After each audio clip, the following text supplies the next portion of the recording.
Today we are in a tiny little house in southeast Portland. One-story house, very good geology here. Our base shear on this house is 11,000 pounds, which means we need to be able to resist 11,000 pounds in any direction. Some walls here are very textbook, but as typically happens in most houses, there's some little wrinkle that doesn't really fit a standard prescriptive path method. Here we've got floor diaphragm on top of the sill plate. Sill plate is slightly recessed. We've got this URFP side plate to get the loads from the sill plate to the foundation.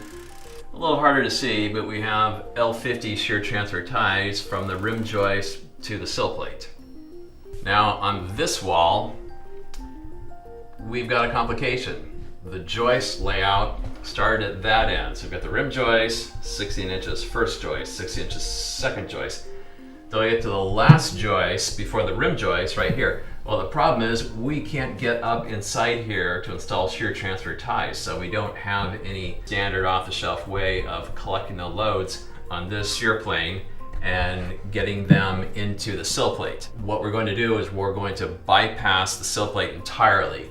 So our load path is going to be down the outside of the house, across the subfloor to the first joist, down into this LVL into the foundation. So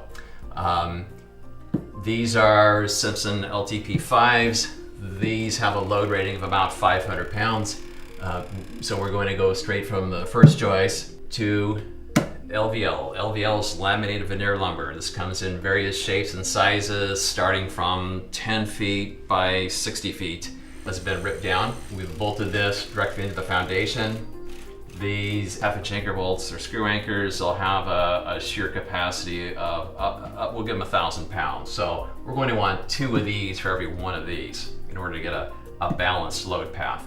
So we need to have, the load path is the same from the floor diaphragm to the sill plate as it is from the sill plate to the foundation. So those need to roughly equal. So it's important to understand the math of what you're trying to accomplish. Let's go look at the other side of the house. On this end of the wall, we've got the first joist almost sitting directly on top of the sill plate. It's set in slightly, looks like about half an inch.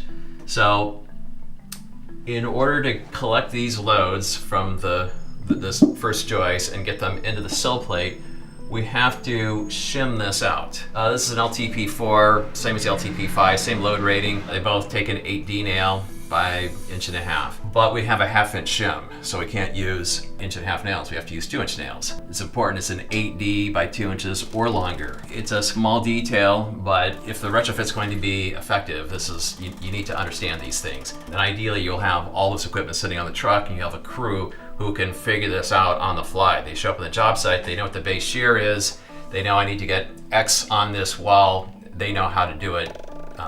Doesn't require a whole lot of oversight by a project manager. Seems like there's always something a little bit technical. There really is no training for seismic retrofit. If a contractor can't figure this out, how are you going to figure it out? It's important to understand the details, even on simple houses.